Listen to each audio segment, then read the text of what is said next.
എല്ലാ പത്രമാധ്യമ പ്രവർത്തകർക്കും മാനവ ഐക്യവേദിയുടെ ഈ പ്രസ് കോൺഫറൻസിലേക്ക് സ്വാഗതം ചെയ്യുകയാണ്. ഇന്നത്തെ ഈ കോൺഫറൻസിൽ പങ്കെടുക്കുന്നത് മാനവ ഐക്യവേദിയുടെ സംസ്ഥാന പ്രസിഡന്റ് തൃച്ചാറ്റൂടൻ ശശികുമാറാണ്. രണ്ടാമതായിട്ട് പങ്കെടുക്കുന്നത് മാനവ ഐക്യവേദിയുടെ സംസ്ഥാന ജനറൽ സെക്രട്ടറി രാജേഷ് ആർ നായരാണ്. കൂടാണ്ട് മാനവ ഐക്യവേദിയുടെ ലീഗൽ അഡ്വൈസറും ഈ മാനവ ഐക്യവേദിക്ക് വേണ്ടിയിട്ട് കേരള ഹൈക്കോടതിയിലും അതേമാതിരി ഉള്ള കോടതികളിലെല്ലാം നിയമപരമായിട്ടുള്ള കേസുകൾ നടത്തുന്ന അഡ്വക്കേറ്റ് പ്രസന്നകുമാർ സാറുമാണ്. ആദ്യമായിട്ട് ഈ മാനവ ഐക്യവേദിയുടെ കാര്യങ്ങളൊന്ന് അറിവിലേക്കായിട്ട് പരിചയപ്പെടുത്താം. 1984 NSSൻ്റെ ജനറൽ സെക്രട്ടറി ആയിട്ടിരുന്ന ആരാധ്യനായ ശ്രീ കിടങ്ങൂർ ഗോപാലകൃഷ്ണപിള്ളയുടെയും ബ്രാഹ്മണ സഭയുടെ സ്ഥാപക പ്രസിഡന്റായിരുന്ന ടി കൃഷ്ണയ്യരുടെയും നേതൃത്വത്തിൽ അവശ മുന്നോക്ക സംഘം, അതിലൊരു പ്രാധാന്യമുള്ളത് അവശ കഴിഞ്ഞിട്ട് ബ്രാക്കറ്റിലാണ് മുന്നോക്കം എന്നുള്ളത്, അങ്ങനെ ഒരു സംഘം രൂപീകരിക്കാനായിട്ട് തീരുമാനിക്കുകയും ആ തീരുമാനത്തിൻ്റെ പശ്ചാത്തലത്തിലാണ് ഇന്ന് പ്രവർത്തിച്ചു വരുന്ന മാനവ ഐക്യവേദിയുടെ തുടക്കം. ആ മാനവ ഐക്യവേദിയുടെ തുടക്കമെന്ന് പറയുമ്പോൾ നായർ ബ്രാഹ്മണ ക്ഷത്രിയ അമ്പലവാസി സമൂഹത്തിലെ സാമൂഹിക തുല്യനീതി, അവസര സമത്വം എന്നിവ നേടിയെടുക്കുന്നതിന് വേണ്ടിയായിരുന്നു ഇതിൻ്റെ ലക്ഷ്യം. ആ ലക്ഷ്യപ്രാപ്തിയിലേക്ക് എത്തുന്നതിന് വേണ്ടിയിട്ട് 1984 രൂപീകൃതമായ അവശ മുന്നോക്ക സംഘം ധാരാളം പ്രവർത്തനങ്ങൾ ആ കാലയളവിൽ നടത്തുകയും അവശ മുന്നോക്ക സംഘം 84 തന്നെ പിന്നോക്ക വിഭാഗത്തിൽ 15% സംവരണം അനുവദിച്ചു കിട്ടാനുള്ള ആവശ്യങ്ങളും പരാതികളും ബന്ധപ്പെട്ട കേന്ദ്രങ്ങളിലും കേരള നിയമസഭയ്ക്കും എല്ലാം നൽകിയിട്ടുള്ളതാണ്. 1992 മണ്ഡൽ കമ്മീഷൻ റിപ്പോർട്ട് നടപ്പാക്കുന്നതിനെതിരെ സുപ്രീം കോടതിയിൽ ഇന്ദിരാ സാഹിനി കേന്ദ്ര സർക്കാരിനെതിരെ നൽകിയ കേസിനോടനുബന്ധിച്ച് സുപ്രീം കോടതിയുടെ ഭരണഘടനാ ബെഞ്ച് സുപ്രധാന വിധി പുറപ്പെടുവിച്ചതനുസരിച്ച് കേരളത്തിലും മറ്റു പിന്നോക്ക വിഭാഗത്തിനായി 93 പിന്നോക്ക വിഭാഗ കമ്മീഷൻ സ്ഥാപിച്ച് പ്രവർത്തിക്കാനുള്ള ഓർഡറുകൾ നൽകുകയാണ് ഉണ്ടായത്. ആ കമ്മീഷന്റെ ആദ്യ ചെയർമാൻ ജഡ്ജസ് ഫാത്തിമ ബീവി ആയിരുന്നു. കമ്മീഷനും ധാരാളം പരാതികൾ ഈ അവശ മുന്നോക്ക സംഘം നൽകുകയുണ്ടായിട്ടുണ്ട്. 1995, 98, 2000, 2002 എന്നീ വർഷങ്ങളിലും പരാതികളും നിവേദനങ്ങളും കൊടുത്തു. യാതൊരു ഫലവും ഉണ്ടാകാത്തതിനെ തുടർന്ന് നിരവധി തവണ ബന്ധപ്പെട്ടവരെ സമീപിക്കുകയും യാതൊരു പ്രതികരണവുമില്ലാത്ത ഒരു അവസ്ഥയാണ് സംജാതമായത്. 2002 നാളിതുവരെയുള്ള ഈ പരാതികൾ പരിഹരിക്കാത്തതിൻ്റെ പേരിൽ നായർ ബ്രാഹ്മണ ക്ഷത്രിയ അമ്പലവാസി വിഭാഗത്തെ പ്രതിനിധീകരിക്കുന്നവരെയും മറ്റു സമാന സംഘടനാ പ്രതികളെയും ഉൾപ്പെടുത്തിക്കൊണ്ട് 2005 3393/2005 ഈ സംഘടന രജിസ്റ്റർ ചെയ്തത്. അങ്ങനെ 2005 മാനവ ഐക്യവേദി എന്ന നാമധേയത്തിൽ അവശ മുന്നോക്ക സമുദായം ജയിച്ച് ഒറ്റ ഇതായിട്ട് പ്രവർത്തനത്തിന് തുടക്കം കുറിക്കുകയാണ് ചെയ്തത് 2005. തുടർന്ന് 2005, 2008, 2012, 2014, 2015 ഒക്കെ മുഖ്യമന്ത്രിക്കും അതേമാതിരി ബന്ധപ്പെട്ട സ്ഥാപനങ്ങൾക്കൊക്കെ പരാതികൾ നൽകിയിട്ടും യാതൊരു പരാതിക്ക് ഒരു തീരുമാനമുണ്ടായില്ല എന്നുള്ളത് വളരെ വേദനാജനകമായിട്ട് തന്നെ ഇവിടെ പ്രസ്താവിക്കുകയാണ്. 2016 ആദ്യമായിട്ട് ഹൈക്കോടതിയിൽ ഒരു കേസ് ഫയൽ ചെയ്തു ഇത് പരിഹരിച്ച് കിട്ടാൻ വേണ്ടി. 4 സിറ്റിങ്ങിലൂടെ പിന്നോക്ക കമ്മീഷൻ നടത്തി. ആ 4 സിറ്റിങ്ങിലും മാനവ ഐക്യവേദിയെ പ്രതിനിധീകരിച്ചുകൊണ്ട് അതിൻ്റെ ഔദ്യോഗിക സ്ഥാനത്തുള്ളവർ പങ്കെടുക്കുകയും ആ കമ്മീഷനിൽ ആവശ്യമായിട്ടുള്ള എല്ലാ കാര്യങ്ങളും, അതായത് 1932 മുതൽ 1957 വരെയുള്ള കാലഘട്ടത്തിൽ ഈ ബ്രാഹ്മണ ക്ഷത്രിയ അമ്പലവാസി സമൂഹത്തിന് ലഭിച്ചുകൊണ്ടിരുന്ന ആനുകൂല്യങ്ങൾ 32 മുതൽ 57 വരെ, അതായത് ആദ്യത്തെ മന്ത്രിസഭ വന്നതിന് ശേഷം ഇത് ഇല്ലായ്മപ്പെടുകയാണ് ചെയ്തത്. അപ്പോൾ ആ കാലയളവ് വരെ കിട്ടിക്കൊണ്ടിരുന്ന ആനുകൂല്യങ്ങൾ നഷ്ടപ്പെട്ടതിൻ്റെ വെളിച്ചത്തിൽ ഇത് പുനഃസ്ഥാപിച്ച് കിട്ടുന്നതിന് വേണ്ടി നടത്തിയ ഒരുപാട് കാര്യങ്ങൾ ഇവിടെ പ്രതിപാദിക്കാനുണ്ട്. അതെല്ലാം, അതായത് ഈ മാനവ ഐക്യവേദി എന്ന് പറയുന്ന ഈ സംഘടന മുന്നോക്ക സംഘം രൂപീകരിച്ച് അതിലൂടെ വളർന്നു വന്ന മാനവ ഐക്യവേദിയുടെ പ്രവർത്തകർ, അതായത് പ്രത്യേകിച്ചും അതിൻ്റെ ജനറൽ സെക്രട്ടറി ആഴത്തിൽ പഠിക്കാനുള്ള കാര്യങ്ങൾ ചെയ്ത് അതിന് ഒരു പൂർണ്ണ രൂപം ഉണ്ടാക്കിയാണ് കേരള ഹൈക്കോടതിയിൽ 2016 ആദ്യമായിട്ടൊരു കേസ് ഫയൽ ചെയ്തത്. ആ സമയങ്ങളിലെല്ലാം ഈ സിറ്റിങ്ങിലെ കമ്മീഷനുകളൊക്കെ ആവശ്യമായ രേഖകളും, അതായത് 200-300 പേജുകളുള്ള ഈ വിഭാഗത്തെ സംബന്ധിച്ചുള്ള കാര്യങ്ങളെല്ലാം അവതരിപ്പിക്കുകയും അതേമാതിരി തന്നെ ബന്ധപ്പെട്ടവർക്ക് അതിൻ്റെ പേപ്പറുകൾ നൽകുകയൊക്കെ ചെയ്തു. പക്ഷെ യാതൊരു ഫലം ഉണ്ടായില്ലെന്നുള്ളതാണ് സത്യം. 2016 ആ കേസ് കൊടുത്തതിനെ തുടർന്ന് സിറ്റിംഗ് നടത്താനുള്ള ഇത് വന്നു. ആ സിറ്റിങ്ങിൽ പങ്കെടുത്തു. ആ സിറ്റിങ്ങിൻ്റെ ശിവരാജൻ കമ്മീഷനായിരുന്നു ആ കമ്മീഷനിൽ ബന്ധപ്പെട്ടത്. ആ ബന്ധപ്പെട്ട് ഒരുപാട് കാര്യങ്ങൾ അദ്ദേഹവും പഠിച്ച് ആവശ്യമായ നിർദ്ദേശങ്ങൾ ബന്ധപ്പെട്ട വകുപ്പിനും അതേമാതിരി ഹൈക്കോടതിയിലും കേരള നിയമസഭയിലേക്കോ ഒക്കെ കൊടുക്കുകയുണ്ടായി. പക്ഷെ ഫലമൊന്നും ഉണ്ടായില്ലെന്നുള്ളതാണ് സത്യം. അത് എന്തുകൊണ്ട് വന്നു എന്ന് ചിന്തിക്കേണ്ട ഒരു വസ്തുതയാണ്. അത് കഴിഞ്ഞ് 2016 ആ കേസ് കൊടുത്തു, 4 സിറ്റിംഗ് നടത്തി. തുടർന്ന് 2017 വീണ്ടും ഹൈക്കോടതിയെ സമീപിക്കുകയാണ് ചെയ്തത്. ഇത് നടപ്പിലാക്കി കിട്ടുന്നില്ലെന്ന് കാണിച്ച് വീണ്ടും പരാതി കൊടുക്കുന്നു. അവിടെ ഒരു OP ഫയൽ ചെയ്ത് ആ OP 2017 ഫയൽ ചെയ്തിട്ട് അതിനാവശ്യമായ റെക്കോർഡുകളും എല്ലാം കൊടുത്ത് ഞങ്ങളുടെ ലീഗൽ അഡ്വൈസറും അതേമാതിരി ഈ കേസ് കൈകാര്യം ചെയ്യുന്ന ശ്രീ പ്രസന്നകുമാർ സാറ് ആവശ്യമായ രേഖകളെല്ലാം കോടതിയിൽ കൊടുത്ത് അവസാനം 2020 സമഗ്രമായ സോഷ്യൽ സർവേ നടത്തണമെന്ന് ഹൈക്കോടതി വിധി നേടിയെടുക്കാൻ സാധിച്ചു. ആദ്യമായിട്ട് നായർ ബ്രാഹ്മണ ക്ഷത്രിയ അമ്പലവാസി സമൂഹത്തിന് 15% സംവരണം അനുവദിച്ച് കിട്ടുന്നതിന് ആവശ്യമായ ആ വിധി ഇന്നും നടപ്പിലാക്കാതെ പൂഴ്ത്തിവെച്ചിരിക്കുകയാണ്. അത് ആരുടെ ഭാഗത്തുനിന്നുള്ള തെറ്റാണെന്ന് നമ്മൾ മനസ്സിലാക്കേണ്ടിയിരിക്കുന്നു. അതായത് 1932 മുതൽ 57 വരെ കിട്ടിക്കൊണ്ടിരുന്ന ആനുകൂല്യങ്ങൾ ഒരു സുപ്രഭാതത്തിൽ നിഷേധിച്ചുകൊണ്ട് ഉള്ള ഒരു സമീപനം നമ്മളുടെ ഗവൺമെന്റ് സ്വീകരിച്ചു പോന്നു. മാറി മാറി വന്ന ഗവൺമെന്റുകൾ ഇവ തനിയാവർത്തനം മാതിരി തന്നെ തുടർന്ന് പോരുകയാണ് ഇന്നും. അതായത് ഹൈക്കോടതി വിധി ഉണ്ടായിട്ട് പോലും അത് നടപ്പിലാക്കാൻ കൂട്ടാക്കാതെ അത് ചവറ്റുകോട്ടയിൽ തള്ളുന്ന രൂപത്തിലുള്ള പ്രവർത്തനമാണ് സ്വീകരിച്ചു വരുന്നത്. മാനവ ഐക്യവേദി എന്നുള്ള ഈ സംഘടന നായർ ബ്രാഹ്മണ ക്ഷത്രിയ അമ്പലവാസി സമൂഹത്തിന്റെ ഉന്നമനത്തിനും അവസര സമത്വത്തിനും അതേമാതിരി തുല്യനീതിക്കും വേണ്ടി പോരാടുമ്പോൾ ഇന്നും ഒരു ചോദ്യചിഹ്നമായിട്ട് നിൽക്കുന്നു.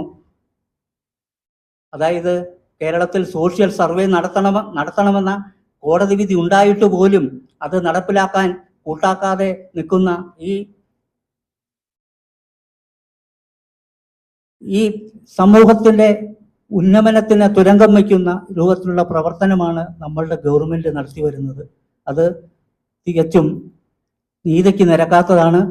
അതിന് ആദ്യമായിട്ട് ഈ കോടതി അലക്ഷ്യ നടപടി സ്വീകരിക്കണമെന്ന് ആവശ്യപ്പെട്ട് വീണ്ടും 2023 വീണ്ടും ഞങ്ങൾ കോട്ടലക്ഷ്യത്തിന് കേസ് ഫയൽ ചെയ്തിരിക്കുകയാണ്.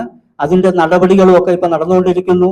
ഇത് അവസര സമത്വത്തിനും തുല്യനീതിക്കും വേണ്ടി പോരാടുന്ന ഈ സമൂഹത്തിൻ്റെ ഉന്നമനത്തിനായിട്ട് നിലകൊള്ളുന്ന മാനവൈക്യവേദിയുടെ തുടർന്നുള്ള ധീരമായ സമര പോരാട്ടങ്ങളിലേക്ക് വീണ്ടും വലിച്ചിഴയ്ക്കുന്ന ഒരു സമീപനത്തിലേക്ക് പോയിക്കൊണ്ടിരിക്കുകയാണ്.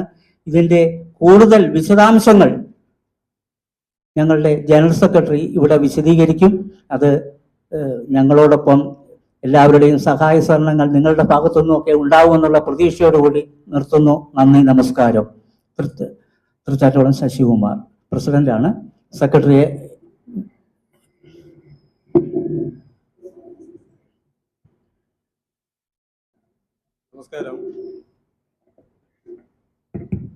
നമസ്കാരം.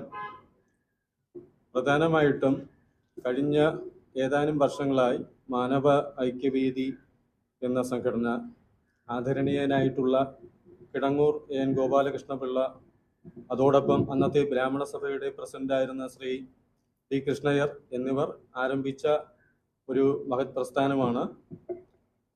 ഈ പ്രസ്ഥാനം സമൂഹത്തിൽ പ്രവർത്തിക്കുമ്പോൾ തന്നെ പരസ്യ പ്രചരണങ്ങൾക്കോ അല്ലെങ്കിൽ മറ്റു തരത്തിൽ ഗവൺമെന്റിനെയോ ജനങ്ങളെയോ ബുദ്ധിമുട്ടിക്കുന്ന തരത്തിലേക്കുള്ള പ്രവർത്തനങ്ങളിലോ സമര കോലാഹലങ്ങളിലേക്കോ പോയിട്ടില്ല.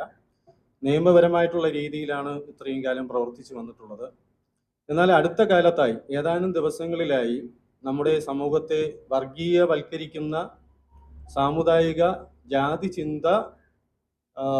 ചിന്തയിലൂന്നിയ ചില വർഗീയ പരാമർശങ്ങളിൽ അല്ലെങ്കിൽ പ്രസ്താവനകളിൽ പ്രധാനമായും ശ്രീ വെള്ളാപ്പള്ളി നടേശൻ അദ്ദേഹത്തിൻ്റെ ന്യൂനപക്ഷ പ്രീണന പരാമർശവുമായി ബന്ധപ്പെട്ട് എറണാകുളം പ്രസ് ക്ലബിൽ SDPI രാഷ്ട്രീയ പാർട്ടി അതിൻ്റെ നേതാവ് മൂവാറ്റുപുഴ അഷ്റഫ് മൗലവി പ്രതിവാദം നടത്തിയതിൽ പത്രസമ്മേളനം നടത്തിയതിൻ്റെ ഭാഗമായി അദ്ദേഹം ഒരു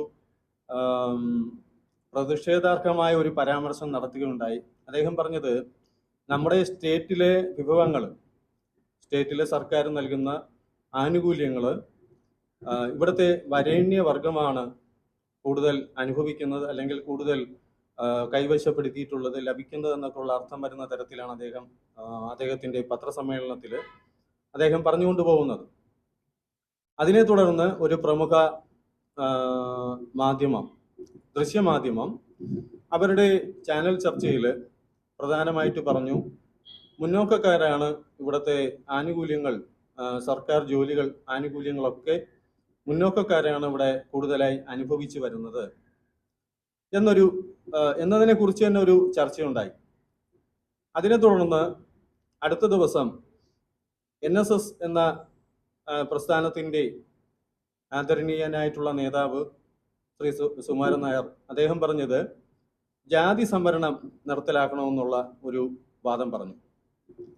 ഇതിന്റെ അടിസ്ഥാനത്തിൽ വീണ്ടും ഈ ദൃശ്യമാധ്യമത്തിൽ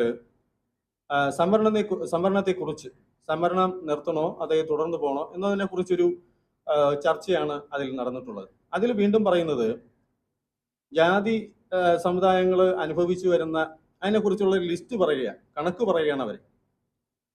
ഇതിന്റെ അടിസ്ഥാനത്തിൽ അടുത്ത ദിവസം CPMന്റെ പോഷക സംഘടനയായ പട്ടികജാതി ക്ഷേമ സമിതിയുടെ നേതാവ് അദ്ദേഹം സോമനാഥ് എന്ന് പറയുന്ന അദ്ദേഹം മുന്നൊരു ജനപ്രതിനിധിയും കൂടെയാണ്. അദ്ദേഹം പറഞ്ഞത് സമഗ്രമായിട്ടുള്ള സാമൂഹ്യ സർവേ, ജാതി സെൻസസ് ഇവയൊക്കെ സവർണ വിഭാഗത്തിൽപ്പെട്ട സമുദായ സംഘടനകൾ എതിർക്കുകയും ഭയപ്പെടുകയും ചെയ്യുന്നത് സ്റ്റേറ്റിലെ അധികാരം അല്ലെങ്കിൽ കൂടുതൽ ഭൂസ്വത്തുക്കളും ഒക്കെ തന്നെ ഇക്കൂട്ടർ കൈവശം വച്ചിരിക്കുന്നത് കൊണ്ടാണ് എന്നാണ് അദ്ദേഹം സോഷ്യൽ മീഡിയയിൽ കുറിച്ചതിനെ സംബന്ധിച്ച് പിറ്റേന്ന് മാതൃഭൂമി പത്രം റിപ്പോർട്ട് ചെയ്തിട്ടുള്ളത്. അപ്പൊ ഇത്തരത്തിലെ ഈ 4-5 സംഭവങ്ങളാണ് നമ്മുടെ ശ്രദ്ധയിൽപ്പെട്ടത്. ഈ ശ്രദ്ധയിൽ പെടുന്നതിനും പത്രസമ്മേളനം നടത്തുന്നതിനും പ്രതികരിക്കുന്നതിനും അടിസ്ഥാനപരമായിട്ടുള്ള സംഭവങ്ങളാണ് ഈ പറഞ്ഞിട്ടുള്ളത്. അദ്ദേഹം പറഞ്ഞത് സമഗ്രമായിട്ടുള്ള സാമൂഹ്യ സർവേ നടത്തുന്നതിൽ സവർണ വിഭാഗത്തിൽപ്പെട്ട സംഘടനകൾ എതിർക്കുന്നു, അല്ലെങ്കിൽ ഭയപ്പെടുന്നു എന്നൊക്കെയാണ്. മറ്റൊന്ന് പറഞ്ഞിട്ടുള്ളത്, ഈ സ്റ്റേറ്റിലെ സമ്പത്ത്, അത് പൊതുവായിട്ട് സർക്കാർ ഉദ്യോഗങ്ങൾ, നിയമസഭാ പ്രാതിനിധ്യം, അതുപോലെ തന്നെ ഉന്നത വിദ്യാഭ്യാസ രംഗത്തുള്ള പ്രാതിനിധ്യം, ഇവയൊക്കെ കൂടുതൽ മുന്നോക്കക്കാരാണ് കൊണ്ടുപോകുന്നത് എന്നാണ്. വസ്തുതാ വിരുദ്ധമായിട്ടുള്ള, തികച്ചും കള്ളമായിട്ടുള്ള ഈ കാര്യങ്ങൾ, ഇതിനകത്തൊരു വ്യക്തത പത്രമാധ്യമ സുഹൃത്തുക്കളോടും സഹോദരങ്ങളോടും സമൂഹത്തോടും പറയാനുള്ളത്, OBC ലിസ്റ്റിൽ പെട്ട രണ്ട് സമുദായങ്ങൾ, അല്ലെങ്കിൽ രണ്ട് സമുദായത്തെ പ്രതിനിധീകരിച്ച് രണ്ട് വ്യക്തികളോ പ്രസ്ഥാനങ്ങളോ, SNDPയുടെ ഒരു പ്രതിനിധി എന്നുള്ള നിലയിൽ ശ്രീ വെള്ളാപ്പള്ളി നടേശൻ അദ്ദേഹവും മുസ്ലിം ജനവിഭാഗത്തിന്റെ പ്രതിനിധി എന്നുള്ള നിലയിൽ മൂവാറ്റുപുഴ അഷ്റഫ് മൗലവിയും പ്രതിനിധീകരിച്ച് പറഞ്ഞിട്ടുള്ളത്, ഇവർ രണ്ടു കൂട്ടരും, ഈ രണ്ട് സമുദായങ്ങളും സംസ്ഥാനത്തെ സാമൂഹ്യ പിന്നോക്ക പട്ടികയിലുള്ളവരാണ്. ഒരാൾക്ക് 12%, ഒരാൾക്ക് 14% സംവരണം, 40% വരുന്ന സംവരണ പട്ടികയിൽ അനുവദിച്ചിട്ടുണ്ട്. അതിൽ വീതം വയ്പ്പിനെ ചൊല്ലിയുള്ള തർക്കങ്ങളാണ്, വാദപ്രതിവാദങ്ങളാണ് ഇവർ രണ്ടുപേരും ഉന്നയിച്ചിട്ടുള്ളത്. 1932 മുതൽ 1956-57 കാലഘട്ടം വരെ നിലവിലുണ്ടായിരുന്ന നായർ, ബ്രാഹ്മണ, ക്ഷത്രിയ, അമ്പലവാസി എന്ന പിന്നോക്ക വിഭാഗത്തിന്, സമുദായങ്ങൾക്ക് ആ പട്ടികയിൽ നിന്നും 56-57 സർക്കാർ ഈ പറഞ്ഞ 4 സമുദായത്തെയും വിഭാഗത്തെയും നീക്കം ചെയ്തു. നീക്കം ചെയ്തതിന് ശേഷം കഴിഞ്ഞ 67 വർഷങ്ങളായി ഈ സമുദായം സാമൂഹ്യ പിന്നോക്ക പട്ടികയിലില്ല. അങ്ങനെ ഇരിക്കെ സാമൂഹ്യ പിന്നോക്ക പട്ടികയിൽ അഥവാ OBC പട്ടികയിലുള്ള 2 ജാതി സമുദായങ്ങൾ അവരുടെ സമ്പത്ത്, അത് ജോലിയാകാം, മറ്റു ഏതെങ്കിലും ആനുകൂല്യങ്ങൾ കിട്ടുന്നതാകാം, അക്കാര്യത്തിലുള്ള പരസ്പരമുള്ള തർക്കവാദ പ്രതിവാദങ്ങളിൽ ഈ പുറത്തു നിൽക്കുന്ന സമുദായത്തെ അനാവശ്യമായി വലിച്ചിഴച്ച്, കരിവാരി തേച്ച്, അപമാനപ്പെടുത്തി, അപകീർത്തിപ്പെടുത്തി നശിപ്പിക്കുന്നതിന് വേണ്ടിയിട്ടുള്ള പ്രവർത്തനങ്ങൾ ചെയ്യുന്നത് എന്തടിസ്ഥാനത്തിലാണെന്ന് പൊതുസമൂഹം, അതുപോലെ തന്നെ പത്രമാധ്യമങ്ങളും ശ്രദ്ധിക്കണം. 1. 2. 1992 മണ്ഡൽ കമ്മീഷൻ റിപ്പോർട്ട് തള്ളിക്കളഞ്ഞുകൊണ്ടുള്ള സുപ്രീം കോടതിയുടെ 9-അംഗ ഭരണഘടനാ ബെഞ്ചിന്റെ വിധിയിൽ സോഷ്യലി ബാക്ക്വേർഡിന് അഥവാ സാമൂഹ്യപരമായി പിന്നാക്കം നിൽക്കുന്ന ജനവിഭാഗത്തെ കണ്ടെത്തുന്നതിന് വേണ്ടിയിട്ട് സാമൂഹ്യ പിന്നോക്ക കമ്മീഷൻ രൂപീകരിക്കണമെന്ന് സ്റ്റേറ്റുകളോടും യൂണിയൻ സർക്കാരിനോടും ആവശ്യപ്പെട്ടിരുന്നു. ആ ഉത്തരവിന്റെ അടിസ്ഥാനത്തിൽ കേരളത്തിലും സാമൂഹ്യപരമായിട്ടുള്ള പിന്നോക്ക കമ്മീഷൻ സ്ഥാപിച്ചിട്ടുണ്ട്. വെള്ളമ്പലത്ത് കനകനഗറിലാണ് ആ പിന്നോക്ക കമ്മീഷൻ പ്രവർത്തിക്കുന്നത്. ആ പിന്നോക്ക കമ്മീഷൻ 92 ഭരണഘടനാ ഫുൾ ബെഞ്ചിന്റെ ഉത്തരവ് നാളിതുവരെയും കേരള സ്റ്റേറ്റ് ഗവൺമെന്റോ പിന്നോക്ക കമ്മീഷനോ നടപ്പാക്കിയിട്ടില്ല. അതായത് കേരളത്തിൽ 1932 ആദ്യമായിട്ടും അവസാനമായിട്ടും സോഷ്യൽ സർവേ നടത്തിയിട്ടുള്ളത്. ഇത് എല്ലാവരും ശ്രദ്ധിക്കേണ്ട ഒരു കാര്യമാണ്. 1932 സമഗ്രമായിട്ടുള്ള സോഷ്യൽ സർവേ നടത്തിയിട്ടുള്ളത്. 32 സോഷ്യൽ സർവേ നടത്തിയതിന്റെ അടിസ്ഥാനത്തിലാണ് 2024 ഏതെങ്കിലും ഈ പട്ടികയിൽ, സംവരണ പട്ടികയിലുള്ളവർക്ക് സംവരണം നൽകി വരുന്നത്. ബഹുമാനപ്പെട്ട സുപ്രീം കോടതിയുടെ 92 ഉത്തരവനുസരിച്ച് അന്ന് തന്നെ സുപ്രീം കോടതി പറഞ്ഞിരുന്നു, സാമൂഹ്യപരമായി പിന്നോക്ക പട്ടിക റിവേഴ്സ് ചെയ്യണം, പിന്നോക്കക്കാരാരാണെന്നുള്ളതിനെ കുറിച്ച് അന്വേഷിക്കണം, കണ്ടെത്തണം. അതിനെന്താ, ട്രാവൻകൂറിൽ പണ്ട് നടപ്പാക്കിയിരുന്ന സമഗ്രമായിട്ടുള്ള സോഷ്യൽ സർവേ ആണ് നടത്തേണ്ടതെന്ന് സുപ്രീം കോടതി പറഞ്ഞിട്ടുണ്ട്. മണ്ഡൽ കമ്മീഷൻ റിപ്പോർട്ടിനെതിരെ ഇന്ദിരാസാക്കിനി സമർപ്പിച്ച ഇന്ദിരാസാക്കിനി വേഴ്സസ് യൂണിയൻ ഓഫ് ഇന്ത്യ കേസിൽ 930 കേസ് നമ്പർ. ആ കേസ് നമ്പറിൽ വ്യക്തമായിട്ട് പറഞ്ഞിട്ടുണ്ട്. ഇങ്ങനെ ഇരിക്കെ അവശമുന്നോക്ക സംഘം 84 മുതൽ, മാനവൈക്യവേദി 2005 മുതൽ ആവശ്യപ്പെടുന്നതാണ് സ്റ്റേറ്റിലെ സമഗ്രമായിട്ടുള്ള സോഷ്യൽ സർവേ നടത്തണം. മാനവൈക്യവേദി നായർ, ബ്രാഹ്മണ, ക്ഷത്രിയ, അമ്പലവാസി സമുദായത്തെ പ്രതിനിധീകരിക്കുന്ന മാനവൈക്യവേദി സംഘടന 2005 മുതൽ ആവശ്യപ്പെടുന്നു.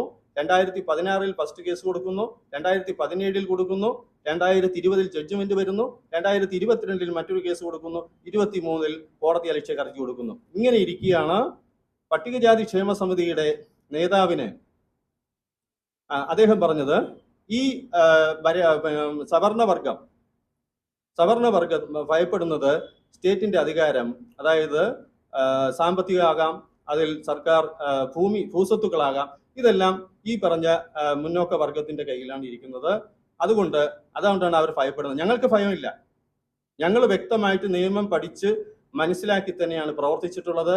ഈ പറഞ്ഞ പട്ടികജാതിക്കാർക്കായാലും ഈഴവർക്കായാലും മുസ്ലിങ്ങൾക്കായാലും കൊടുക്കുന്നത് പോലെ അവർക്ക് കൊടുക്കുന്നതിൽ ഞങ്ങളുടെ വിഭാഗത്തിന് യാതൊരു തടസ്സമില്ല. അതുപോലെ അവകാശം ഭരണഘടനയിൽ ആർട്ടിക്കിൾ 16(4) 15(4) ഞങ്ങൾക്കും പറഞ്ഞിട്ടുണ്ട്. സാമൂഹ്യ തുല്യനീതി, അവസര സമത്വം അത് ഞങ്ങൾക്കും വേണം. 1957 ഗവൺമെന്റിൽ അന്നത്തെ ഗവൺമെന്റിൽ ഈഴവ മുസ്ലിം വിഭാഗത്തിൽപ്പെട്ട MLA-മാർ ശക്തമായി നായർ ബ്രാഹ്മണ ക്ഷത്രിയ അമ്പലവാസി വിഭാഗത്തെ സംവരണ പട്ടികയിൽ നിന്ന് നീക്കം ചെയ്യണമെന്ന് ആവശ്യപ്പെട്ടതായിട്ട് നിയമസഭാ രേഖയിലുണ്ട്. അതിന്റെ തനി ആവർത്തനമാണ് ഇപ്പോൾ ഞങ്ങളുമായി യാതൊരു ബന്ധവുമില്ലാത്ത കാര്യത്തിൽ ശ്രീ വെള്ളാപ്പള്ളി നടേശൻ പറഞ്ഞിട്ടുള്ളതുമായി ബന്ധപ്പെട്ട് സംവരണ പട്ടികയിൽ ഇല്ലാത്ത സമുദായത്തെ അല്ലെങ്കിൽ ഒരു ജനവിഭാഗത്തെ വലിച്ചിഴച്ച് ഇവർ ഈ കരിവാരി തേക്കുന്ന തരത്തിലേക്ക് ചില ചാനലുകളിലും അതുപോലെ തന്നെ ഈ ചില സമുദായ സംഘടനകളും ഒക്കെ വലിച്ചിഴക്കുന്നത്. ഞങ്ങള് വ്യക്തമായിട്ട് പറഞ്ഞിട്ടുണ്ട് സമഗ്രമായിട്ടുള്ള സോഷ്യൽ സർവേ നടത്താൻ ഞങ്ങൾ കേസ് കൊടുത്തിട്ടുണ്ട്. കേരളത്തിലെ ആദ്യത്തെ സംവരണം സംബന്ധിച്ച കേസാണ്, മറ്റാരും നൽകിയിട്ടില്ല. ഈ കേസ് ബഹുമാനപ്പെട്ട ഹൈക്കോടതി ജഡ്ജ്മെന്റ് വന്നിട്ടുണ്ട് സോഷ്യൽ സർവേ നടത്താൻ. ശ്രീ സോമനാഥ് അദ്ദേഹം കൂടെ ഉൾപ്പെട്ട രാഷ്ട്രീയ പാർട്ടിയിൽ നിന്ന് കൂടുതലായിട്ട് ജനപ്രതിനിധികളുള്ള CPM-ന്റെ ജനപ്രതിനിധികളുള്ള സർക്കാരാണ് നമ്മുടെ സ്റ്റേറ്റ് ഭരിക്കുന്നത്. ആ സർക്കാർ കഴിഞ്ഞ 4 വർഷങ്ങളായി ഈ ജഡ്ജ്മെന്റ്, ഹൈക്കോടതിയുടെ ഡിവിഷൻ ബെഞ്ചിന്റെ ജഡ്ജ്മെന്റ് എന്തുകൊണ്ടാണ്, അതായത് സമഗ്രമായ സോഷ്യൽ സർവേ നടത്തി ഹൈക്കോടതി റിപ്പോർട്ട് കൊടുക്കണമെന്ന് പറഞ്ഞത് എന്തുകൊണ്ടാണ് നടപ്പാക്കാത്തതെന്ന് സ്റ്റേറ്റ് ഗവൺമെന്റാണ് മറുപടി പറയേണ്ടത്. ബഹുമാനപ്പെട്ട സാമൂഹ്യ പിന്നോക്ക കമ്മീഷൻ 2011 ജാതി സെൻസസ് റിപ്പോർട്ട് പ്രസിദ്ധീകരിക്കണമെന്ന് ആവശ്യപ്പെട്ടുകൊണ്ട് യൂണിയൻ ഗവൺമെന്റിനെ സമീപിച്ചപ്പോൾ യൂണിയൻ ഗവൺമെന്റിന്റെ പ്രതിനിധി ഹൈക്കോടതിയിലും പിന്നോക്ക കമ്മീഷനും റിപ്പോർട്ട് കൊടുത്തിട്ടുള്ളത് 2011 സെൻസസ് കമ്മീഷൻ റിപ്പോർട്ട് പ്രസിദ്ധീകരിക്കാൻ പറ്റില്ല. കൂടാതെ ഇവിടുത്തെ സോഷ്യൽ ബാക്ക്വേർഡിനുള്ള പട്ടിക റിവേഴ്സ് ചെയ്യുന്നത് സ്റ്റേറ്റ് ആണത് സോഷ്യൽ സർവേ നടത്തേണ്ടതാണെന്നുള്ള വ്യക്തമായിട്ടുള്ള അവരുടെ നിലപാടും നിയമവും പറഞ്ഞിട്ടുണ്ട്. അപ്പോൾ ഇത് സ്റ്റേറ്റ് ഗവൺമെന്റ് ആണ് ഇത് ചെയ്യേണ്ടത്. അതുപോലെ നമ്മുടെ സ്റ്റേറ്റിലുള്ള മുന്നോക്ക കമ്മീഷൻ സാമ്പത്തികപരമായി പിന്നാക്കം നിൽക്കുന്നവരെ കുറിച്ച് ഉള്ള കാര്യങ്ങൾ ചെയ്യുന്ന കമ്മീഷൻ വ്യക്തമായിട്ട് റിപ്പോർട്ട് കൊടുത്തിട്ടുണ്ട്. സ്റ്റേറ്റിൽ സാമൂഹ്യപരമായിട്ടുള്ള സമഗ്രമായിട്ടുള്ള സർവേ നടത്തണം, സർവേ നടത്തി പിന്നാക്കക്കാരെ കണ്ടെത്തണമെന്ന് മുന്നോക്ക കമ്മീഷനും പറഞ്ഞിട്ടുണ്ട്, സോഷ്യലി ബാക്ക്വേർഡ് കമ്മീഷനും പറഞ്ഞിട്ടുണ്ട്, ഹൈക്കോടതിയും പറഞ്ഞിട്ടുണ്ട്. അതിന് ആധാരമായിട്ടുള്ള പരാതികൾ കൊടുത്തിട്ടുള്ളത് മാനവ ഐക്യവേദി എന്ന് പറഞ്ഞ സംഘടനയാണ് കൊടുത്തിട്ടുള്ളത്. ഇത് ഈ PKS-ന്റെ നേതാവ് അദ്ദേഹം പറഞ്ഞ ഈ പറഞ്ഞ സവർണ വിഭാഗത്തിൽപ്പെട്ട എന്ന് അദ്ദേഹം പറയുന്ന സംഘടനയാണ്. ഞങ്ങൾ കാണുന്നത് അദ്ദേഹം പ്രതിനിധീകരിക്കുന്ന ജനങ്ങളും ഞങ്ങൾ പ്രതിനിധീകരിക്കുന്ന ജനങ്ങളും ശ്രീ വെള്ളാപ്പള്ളി നടേശൻ പ്രതിനിധീകരിക്കുന്ന ജനങ്ങളും എല്ലാവരും മനുഷ്യരാണ്. അവർക്ക് വിശപ്പുണ്ട്, അവർക്കും ജീവിക്കുന്നതിന് വേണ്ടിയിട്ട് ജോലി വേണം, ഉദ്യോഗങ്ങൾ വേണം, പാർപ്പിടം വേണം, വസ്ത്രം വേണം എന്നൊക്കെ തന്നെയാണ് ഞങ്ങൾ ചിന്തിക്കുന്നത്. പക്ഷെ ഒരു വിഭാഗത്തെ ഇവിടെ ഇതിലൊന്നിലും പെടാതെ ഇരിക്കുന്ന ഒരു വിഭാഗത്തെ. ഇനി ഒരു കാര്യം കൂടെ പ്രധാനമായിട്ട് എടുത്ത് പറയേണ്ടത്, ശ്രീ സോമനാഥ് അദ്ദേഹം പട്ടികജാതിയിൽപ്പെട്ട സംവരണം അനുഭവിച്ചു വരുന്ന അവരെ കുറിച്ചാണ് അദ്ദേഹം സംസാരിച്ചിട്ടുള്ളത്. ഭരണഘടനയിലെ ആർട്ടിക്കിളിൽ പറയുന്ന പട്ടികജാതി സംവരണവും മറ്റൊരു ആർട്ടിക്കിളിൽ, അതായത് ആർട്ടിക്കിൾ 16(4) പറയുന്ന സാമൂഹ്യപരമായി പിന്നാക്കം നിൽക്കുന്നവർക്ക് അനുഭവിക്കുന്ന സംവരണവും രണ്ട് തരത്തിലുള്ളതാണ്. ഇത് തമ്മിൽ യാതൊരു ബന്ധവുമില്ല. അദ്ദേഹത്തിന്റെ ജനവിഭാഗം പ്രതിനിധീകരിക്കുന്ന സംവരണ പട്ടികയും അതിന്റെ ഭരണഘടനയും അതിന്റെ നിയമവും മറ്റൊരു തരത്തിലാണ്. സാമൂഹ്യപരമായി പിന്നാക്കം നിൽക്കുന്നവർക്ക് കൊടുക്കുന്നത് അതിന്റെ ആർട്ടിക്കിളും ഭരണഘടനയിൽ പറയുന്ന ആർട്ടിക്കിളും നിയമവും ഒക്കെ മറ്റൊരു തരത്തിലാണ്. അദ്ദേഹം എന്തുകൊണ്ടാണ് ഇക്കാര്യത്തിൽ പ്രതികരിച്ചതെന്ന് എനിക്ക് മനസ്സിലാവുന്നില്ല. എനിക്ക് മനസ്സിലാവുന്നത് അദ്ദേഹത്തിന് OBC സംവരണവുമായി ബന്ധപ്പെട്ട അല്ലെങ്കിൽ 1992 ഭരണഘടനയുടെ ഫുൾ ബെഞ്ചിന്റെ, അതായത് 9 ബെഞ്ചിന്റെ Indira Sahni versus union of ഇന്ത്യയുടെ കേസുമായി ബന്ധപ്പെട്ട ജഡ്ജ്മെന്റിനെ കുറിച്ചോ അല്ലെങ്കിൽ മാനവ ഐക്യവേദി ഹൈക്കോടതിയിൽ നൽകിയ 35-220/2017 കേസ് WBC കേസുമായി ബന്ധപ്പെട്ട കാര്യങ്ങളെ കുറിച്ചോ അല്ലെങ്കിൽ 57 അദ്ദേഹം തന്നെ പ്രതിനിധീകരിക്കുന്ന രാഷ്ട്രീയ പാർട്ടിയുടെ അന്നത്തെ ഗവൺമെന്റ് ഒരു അന്വേഷണവും നടത്താതെ നായർ ബ്രാഹ്മണ ക്ഷത്രിയ അമ്പലവാസി വിഭാഗത്തെ സംവരണ പട്ടികയിൽ നിന്ന് നീക്കം ചെയ്ത ചരിത്ര സത്യത്തെക്കുറിച്ചോ നിയമസഭാ രേഖയിലുള്ള സത്യത്തെക്കുറിച്ചോ അദ്ദേഹത്തിന് യാതൊരു അറിവുമില്ലെന്നാണ് ഞാൻ മനസ്സിലാക്കുന്നത്. അദ്ദേഹം കുറച്ചുകൂടെ വർഗീയപരമായിട്ടുള്ള പരാമർശങ്ങൾ നടത്താതെ ഇത്തരം കാര്യങ്ങളിൽ നിയമപരമായിട്ടുള്ള കാര്യങ്ങളെക്കുറിച്ച് കൂടുതൽ പഠിക്കേണ്ടതാണെന്നാണ് ഇക്കാര്യത്തിൽ പറയാനുള്ളത്. പൊതുവായിട്ട് പറഞ്ഞു കഴിഞ്ഞാൽ രണ്ട് തരത്തിലാണ്.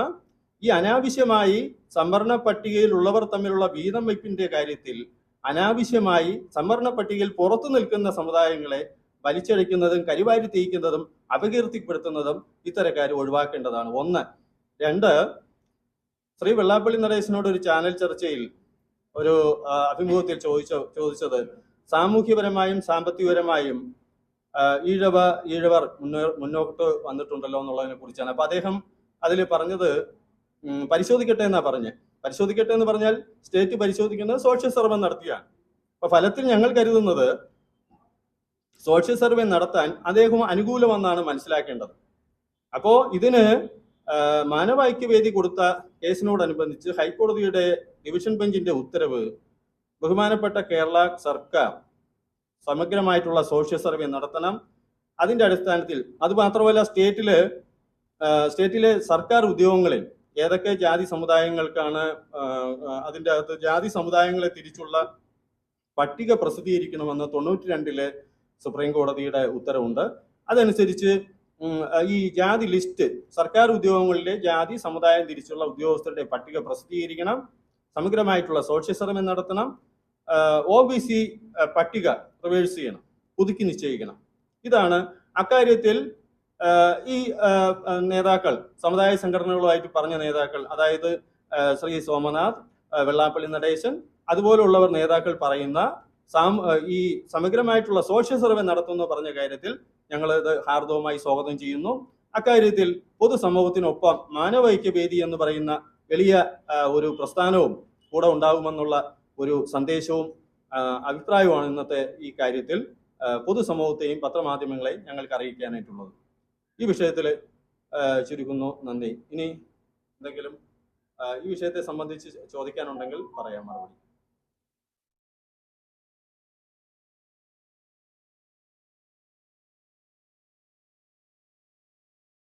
ഇതിനോടനുബന്ധിച്ച് പത്രസുഹൃത്തുക്കൾക്ക് എന്തെങ്കിലും സംശയം ഉണ്ടെങ്കിൽ ചോദിച്ചാൽ പറയാം.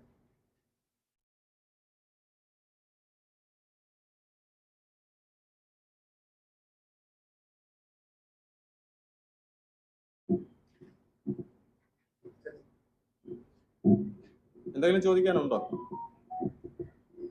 ഇതിനെക്കുറിച്ച്? ഇപ്പൊ ഇതിനെക്കുറിച്ച് നിയമവശം ഒന്ന് നമ്മുടെ